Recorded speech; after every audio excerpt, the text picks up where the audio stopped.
Thank you.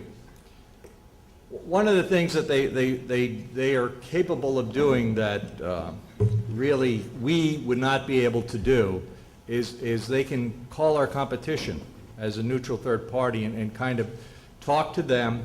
At the same time, they can call prospective customers and existing customers and talk to them frankly, and they would probably say things, I know they said things to them that they would never say to us. We were just researching that. So they looked at the market and they said that the medical market would probably be a good opportunity for us. We had already done some things in the medical market that we felt were useful. We have made some models where we actually, where a salesman could take to a surgeon and actually show a model of how some implants would work inside of a bone and things like that. And we had done some other with startup medical companies and provided them prototypes and display models and things like that. But RTI conducted these expert interviews across all the medical sector, and they identified and assessed opportunities for rapid manufacture of some parts, and they looked at the strengths and weaknesses relative to capturing what those markets might be. As you can see on this particular one, anybody want to guess what that is? If you've had a knee replacement, that's typically what's in your knee right now. Yeah, I know, it's crazy. I actually saw how they perform knees. I hope there's not a surgeon in the audience, or I actually saw how they take these.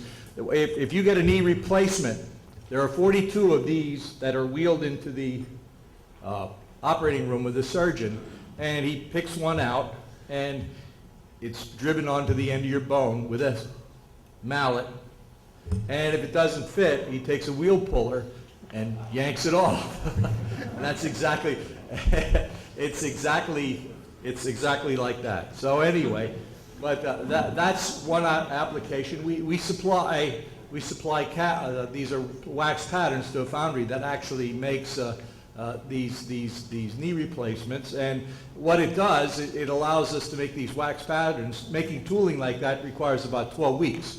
And so what we do is we supply interim production and allow, again, the whole key to everything is to get your product to market ahead of your customer. One thing we found, what I like about RTI, they don't give you, sometimes if you hire someone, they'll give you I always like the analogy of what a consultant is.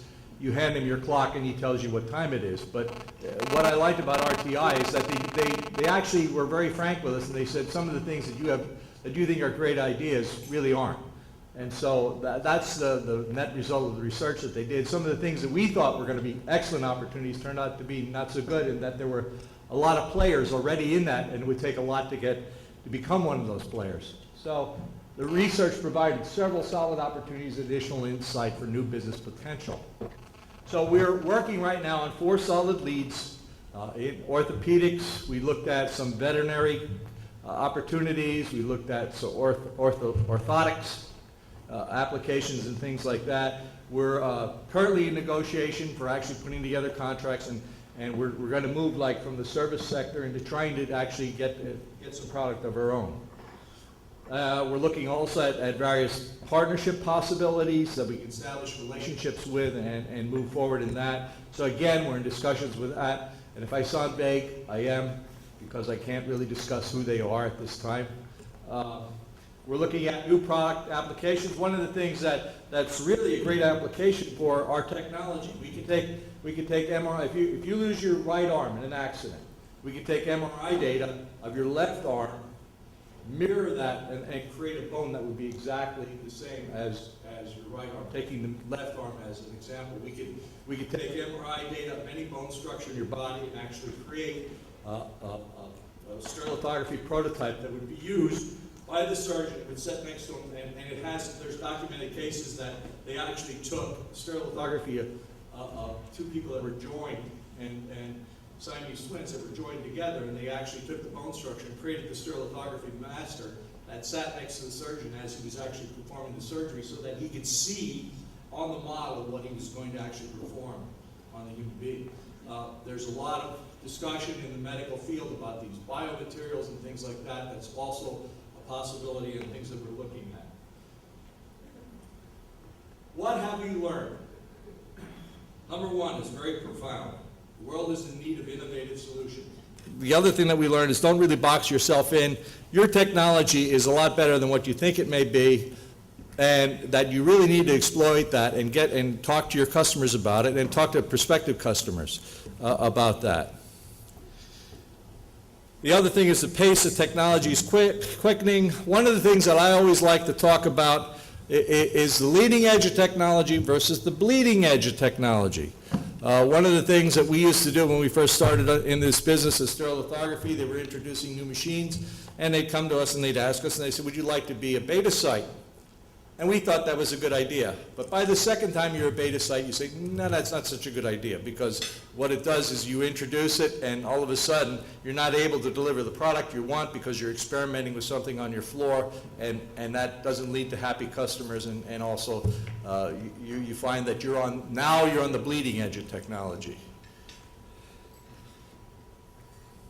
So what we're going to be looking to update our technology and our marketplace intelligence on a regular basis. As a matter of fact, it's time to actually look at the survey again one more time. And Tom and I talked about that earlier. And we're going to listen to the needs of the market and invest in advancing our technology to actually widen the gap and differentiation with our competition. We're going to educate ourselves out the box. And one of the things that I like about today, what I love about today is this is not a webinar. I can actually look in your faces. I can tell if you're bored with what I'm saying or if you're really interested. I can't get that feeling over the internet. And I can talk at length. We are a 100% internet company. Everything that we do is over the internet. And I can't tell you how the quality of email has degraded over the years in terms of being able to understand. I get an email and I scratch my head. What's this person telling me? What are they saying? I don't know what they're talking about. I know they want to use us to help them develop a product, but I have no idea what they're talking about. Then I call them. So I figured that's the next best thing, call them. And I get voicemail, and the voicemail says, if you really want to talk to me, send me an email. And they give me an email address. This is what's going on, this technology. I'll also say I have to question that and what's going to happen to us in the future. But in either case, I'm waxing philosophical. One of the other things last thing that we're going to be doing is looking to extend our internet marketing efforts and attract new customers. The internet is extremely important. As I said, we have been on the internet since 1995. One of the first ones. We've seen a lot of change. And the other thing I've seen is a lot of garbage over the internet. I can't find a junk separator good enough. Sales at ProtoCam.com is everywhere, and so consequently I say anywhere from 200 to 500 pieces of junk mail a day. I don't know where that's going to stop, but I'm hoping that that'll stop sometime. And with that, I'll say thank you, and I hope you have questions later on. Thank you.